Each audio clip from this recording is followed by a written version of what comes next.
Hello, I've got the audio working again. Yay! Don't know what I did.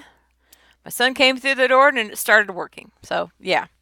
Anyway, this is, my name's Teresa, and this is for Breaking the Silence and the vlog series I'm doing. So, I'm going to do this again. Hope, pray God it works. Go from there. And in the background is my son, Matthew. Matt, say, that's Matt. Anyway, okay, I'm going to start off talking about telling about myself, and I'm just going to do a general brief description of my life. For this video, I'm not really going to pick one specific thing, so kind of give a general idea of me. I was born in 1972. I'm the oldest of three kids. Sorry, that was my son flashing through. I love that boy. Anyway, I was born in 1972 in Peoria, Illinois, and I'm the oldest of three. Now, I was sexually abused by my father from birth to 17, and I'll get into how I know from birth in a little bit further along in the story. From my memories start like at age 5, and they're like movie trailers. There's just bits and pieces that I remember of the abuse, not the full blown thing. Now, at age 6, my dad, he was my primary abuser. He put me in a what I call a sexual porn trafficking child ring thing with the men on his side of the family, as well as some family friends, and it lasted till about age 9. He stopped doing this with me. I don't know why, but he still abused me. About the age of 12, I went to my mom to tell her about what Dad was doing, what he had done, all the men he had me with, and what was done to me. And she said she talked to him. And she came back a few hours later, said I talked to him. He admitted to it. He said he would stop. Now, in my little limited world, that was okay.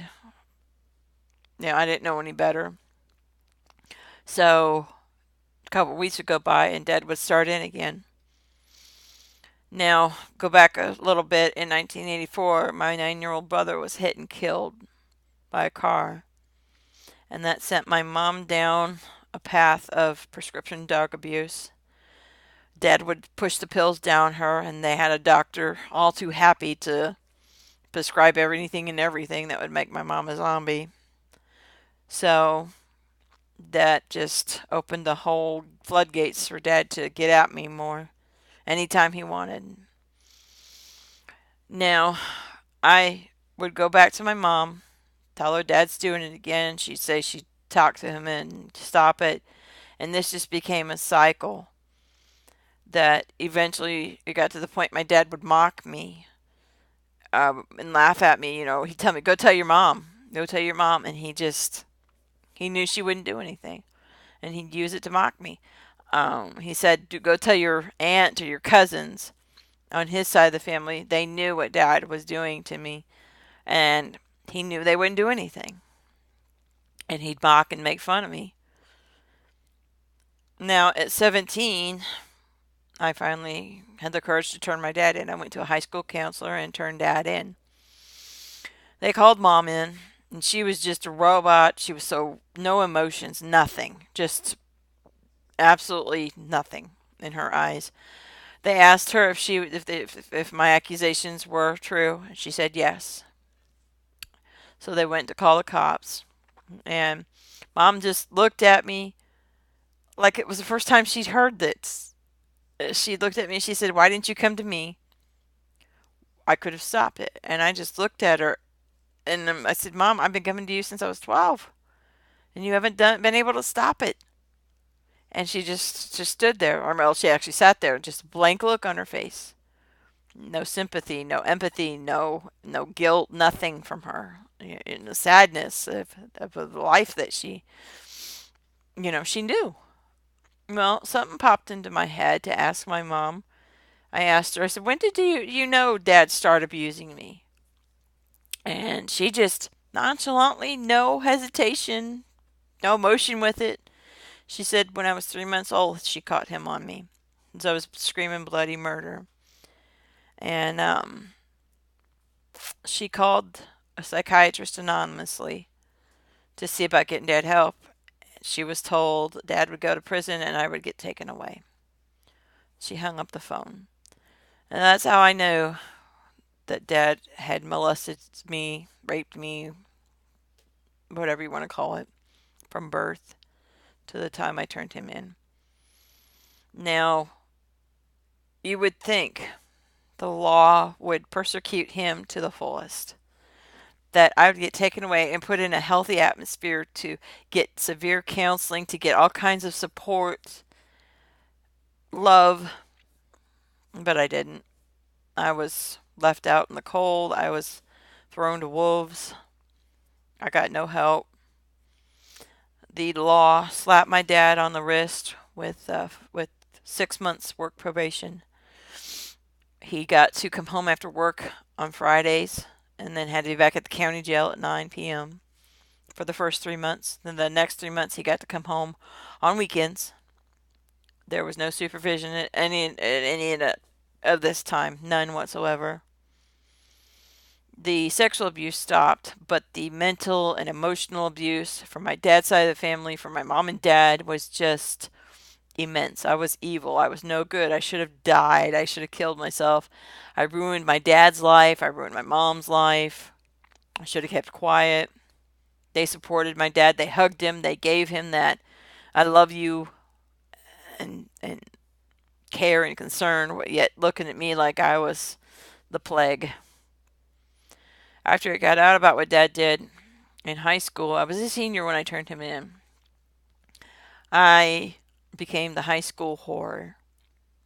Boys would say they slept with me. They would try to. And I didn't sleep with any of them, but I became the high school whore. I was easy to sleep with, so they said. And I just went with it. You know, there was no support. I had not one person, no teacher, no counselor, no other parent. I had no friends in high school. So I just closed up and when I was being sexually abused, I created my own little world, fantasy world, so I wouldn't have to feel the pain. I just went numb and withdrew into this world, and it was a world of happiness where my parents loved me and I had friends. I was adored. I was rich and cars and traveled the world. And this, after I turned my dad in, and I went mentally on a downward spiral because I just had no recourse. I had nobody to help me. This fantasy world leaked out into reality. It became my reality. I lied and it just seemed normal because that's what was normal to me. And it followed me into my adult life. I walked into adulthood with alcoholism, prescription drug abuse, trying to commit suicide. It never worked. It just festered my anger and my hate towards God because I thought I was his court gesture. And it, I just thought I was there for him to make fun of. And that's how I walked into my adulthood. And two failed marriages, three kids later, I gave my second child up for adoption. I'll go that. That's another video series way down. I'll talk about that. It was when I got pregnant with my fourth child, my youngest daughter, that I was forced to kind of look at a mirror and see the path that I had walked was so filled with destruction and chaos, drama, trauma, misery, pain, hate. And I realized that I was doing what my dad wanted me to do. He wanted me to carry the family gene or the family demon onto the next generation. He bred me for this. That was just part of what he wanted me to do. And I realized I couldn't, how could I have done that to my babies? I was a horrible mom. It took me years of learning to heal. At that point, let me go back. When I faced the mirror, I said, okay, God, I don't want to die. I don't want to continue like this. You're supposed to be this almighty, powerful God. Show me what you can do. And from that day forward, He changed my life. I followed His will. It took me a long while to learn about His will. I failed many times. Failed as a mom, as a wife. Failed myself for me.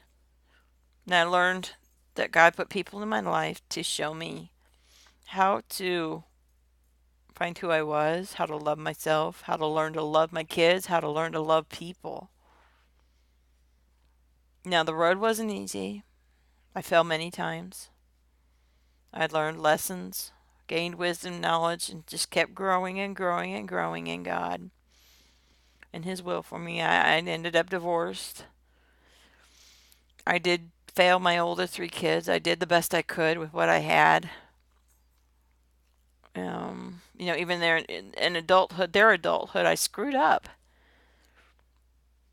I let greed enter in, and I fell again, and I lost my kids. But that's okay. I went to God, and how can I change this? How help me? And He said, "Don't worry about your kids. I've got work for you to do. It's time to focus. You've learned and listened, to this point. Now it's time to move you to the next point." And He put people in my life to teach me the next path of what He wants me on. So, I love my babies. They're productive adults and doing good with their lives for the most part. And I got to let them go to God and let Him have them. I got to do my Father's business. So I just keep listening to people, keep talking, and growing, learning. And so it's not easy, but I'm doing it. My path today, I have a humble life with my 12-year-old son. I homeschool. We travel a few times a year. We just live life. It's an amazing path. Good, bad. Now, let me go back a little bit. I do have a book out. It's called Never a Child. It was a book about walking through my abuse from my first memory to where I was at the time I finished the book. Now, the book, I wrote it in it took me 3 to 5 years. I wrote it in chronological order with my first memory all the way to where I was at the time I finished the book.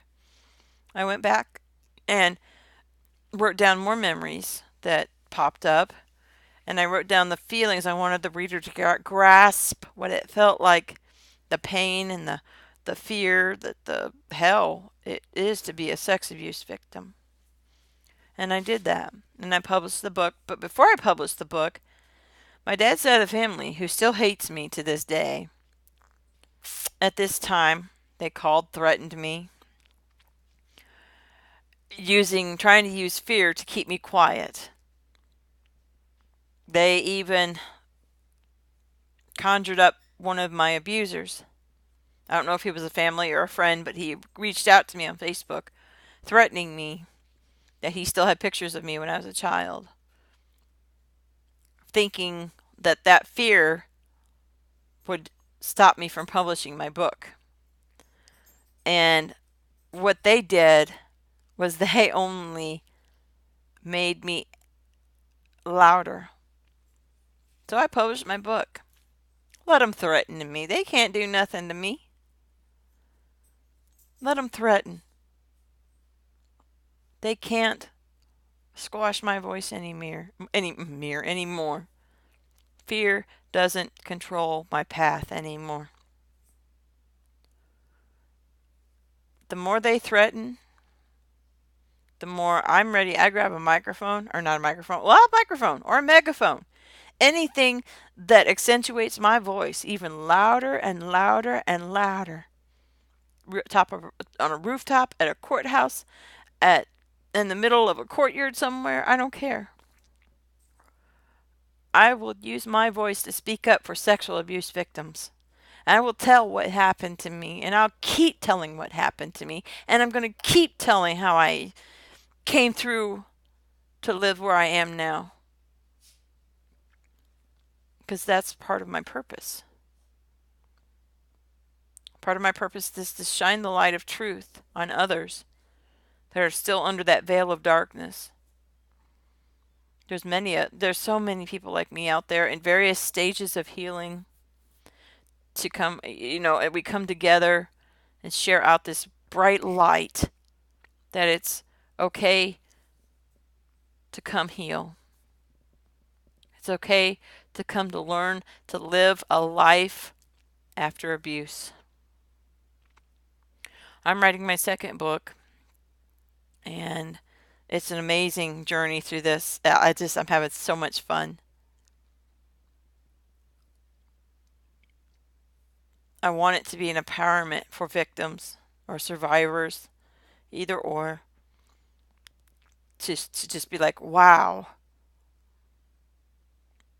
I'll go more into depth of it in another video. I just kind of wanted to get out there who I am, kind of about my life. And there's a school in Uganda, a girls' school, about 600 girls, that I was told watched the intro video and was really taken back by just the intro video, because some of them have walked through being abused, and that my videos are going to become somehow integrated into their lives by watching them. I don't know how.